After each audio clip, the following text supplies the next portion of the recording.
going on? Back for another video, and I finally got my ECU back.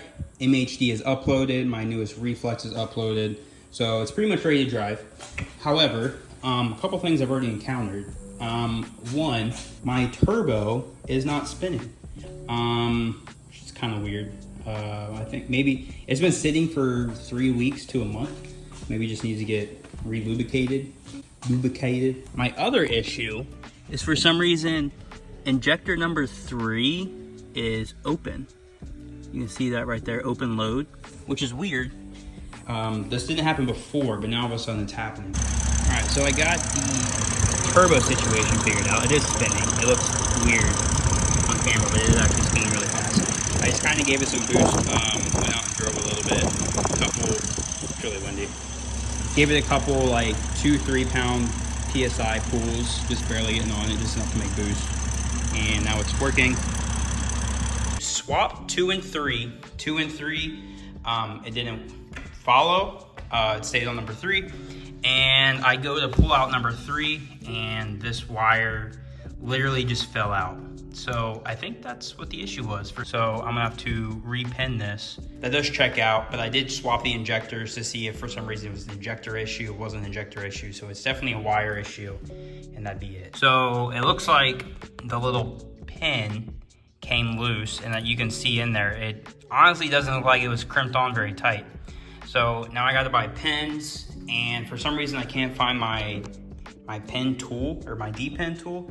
After many hours later, and I think I may have got it. So I depinned it, took that one, and I know you're not really supposed to do this. All right, focus, hello, focus. I basically reused that same one. I was able to get this in there and basically keep going, and it stretched it out just a little bit. I took my little crimper tool and it crimped it down. This is the crimper for like pins and whatnot. Ordered this off Amazon, it was like 30 bucks. It looks way better. You can see how much crimp that's down compared to like this one. How much tighter it is around this little seal. Got the Supra up in whatever it's called mode, diagnostic mode. And injector 3, okay, no fail. Injector error status 00. So we have fixed the issue. That's what I like to see. It's been a few days now since the last video you guys saw. I've gotten a couple revisions from Racebox, and given the opportunity, as I've learned how to use MHD Plus more, I figured I'd show you guys how to tune, log, etc. with MHD real quick, and show you guys how to do Reflex. Reflex can be really confusing, and honestly, this video is partially for me too, so I don't forget how to do some of the stuff in Reflex, because there's a lot of stuff with Reflex and get confusing very fast.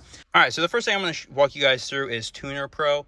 This is what controls your Reflex. Your Reflex is what controls your port injection, your secondary fuel pump, your boost controller, things like that. So this is very important if you start, going at higher boost levels where you need more fuel. So the two things you're going to have here is your TunerPro RT, and then you're going to have your bootloader. This is going to update occasionally. Every time you really tune with TunerPro, you want to verify that you have the most current version of both. So what I'm going to do is I'm going to put the car in diagnostic mode, because that's what you need to do. So to put your car in diagnostic mode, you just click this 3 times, and then it'll say this, and it'll eventually say in diagnostic mode. If you just heard it, you actually heard it go doo-doo-doo. So next, you can already see device attached, connecting device ready. So what you're going to do is file, import firmware image, and you'll get this file from your tuner. So this is the most current one, and you want to verify that you have the correct serial number for your Reflex. The Reflex will tell you on the box. So you would open that, and then program, erase, program, verify device, and then it'll basically update your Reflex to the most current version and for what you're using. So now that you have that done, you would go on to TunerPro, you go file, and then open bin, and then this is the bin that your tuner sent you. So you would click open bin. Next you go to XDF, select XDF. This would also be something your tuner sent you. So you click open XDF. And then last, your acquisition, low definition file, Again, this would be something your tuner sent you, and this would be the ADX. Open, and then you're done with that. So then next, you would click this button. And there you go. See, it popped up and it said ready. Now you're good to upload everything you just set. So when you upload, you click the up arrow, upload current bin to emulators. And then you click that. This ready will go green, and it'll say success. And then that's pretty much how you use Reflex. All right, so just like TunerPro, you're gonna put it into diagnostic mode. Make sure you guys turn off your headlights for this one because you will be tuning with MHD here. So first off, you're going to go to MHD and you're gonna connect to MHD and then go to the app. So you're gonna use MHD F+G. So click on this one. All right, so this takes you to the home screen of MHD. So if you're doing a custom map like me, you'd be flash a custom map. It'll take you to this screen. So this is pretty much everything. So I've already had a couple revisions here. I got 1, 2, and 3. So you would do your most recent one. So you click on it, bring up your flash screen, and then all you do is map right femto. However, at this screen, you can also change your options. Some of this stuff you don't want to change because it's tuner set, like canvas ECA preset. Don't change that. You can adjust, for instance, your burbles and whatnot. I just left all that from factory or from MHD the way it was. Cold start noise reduction, I click that. Velossa flap always open. Startup pour, that's where it like goes real high in the revs right off the bat. Sport cooling mode for intercooler, check that. And then that's pretty much it. Map 2, you just adjust the same settings for that. And then you write it. That's pretty much how you write. And then you go to monitor. This is how you do like your data logs. So you can click on data logging and it's going to connect to DME. This is how you bring up basically what you preset. So we were looking at my ethanol content last night trying to fix it because for some reason it wasn't popping up, but we got that to work.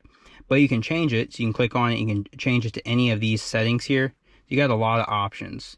But to start your log, you just click start log. It's that simple. To end the log, click stop log. Go back. You can also enable automatic logging. That's where when you hit the gas and you go wide open throttle, it starts logging for you. So it's super nice. But if you're doing something like a drivability log, make sure that's not enabled.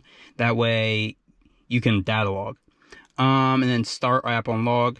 That's where basically when you start the app, it automatically pops to the logging screen. So you can select certain things. This is what your tuner would want. So my tuner had me click certain things he wanted me to log for him. So this right here, you can go through and select those things. And then graph a log, this is your data logs. So you can click on these and you can go through your whole data log and you can look at stuff yourself. So for me, for instance, when I get a new file, I hold it and then I save attachment. When I save attachment, it takes me automatically to the MHD F+G and I just save it to this page. Sometimes it'll pop up under data logging, debugging, but if you save it to this page, it pulls it up directly into the app here under what file tune you want to select. Same as data logging. So when you save a data log, you want to save it to the data log section. That way you can pull it up as data log. So when you do that, you also go back because you got to send these data logs to your tuner. To send a data log, all you do is you go to graph a log and it'll pull up your data logs. So you just swipe left, click share, and then you send as email and it'll pop up to your email screen. And from there you send your data logs to your tuner. So it's really quite simple. I think MHD is probably easier than BM3. BM3 was kind of difficult. There's a lot of different stuff to it. MHD just seems simple. Wrapping it up, that's how you tune with MHD and TunerPro. When you go with MHD, you don't have to record your data logs with TunerPro because that's why I went MHD.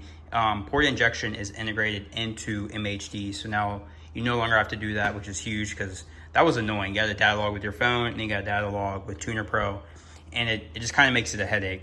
So MHD for the win, that is huge. Next, when you remove TunerPro from the car, make sure you unplug it from your laptop first and then turn your car off. Don't turn your car off and then unplug the laptop. For some reason that messes it up. Just make sure you do it in that order or it can cause problems. So if you guys have any questions, let me know. See you guys next video. Peace.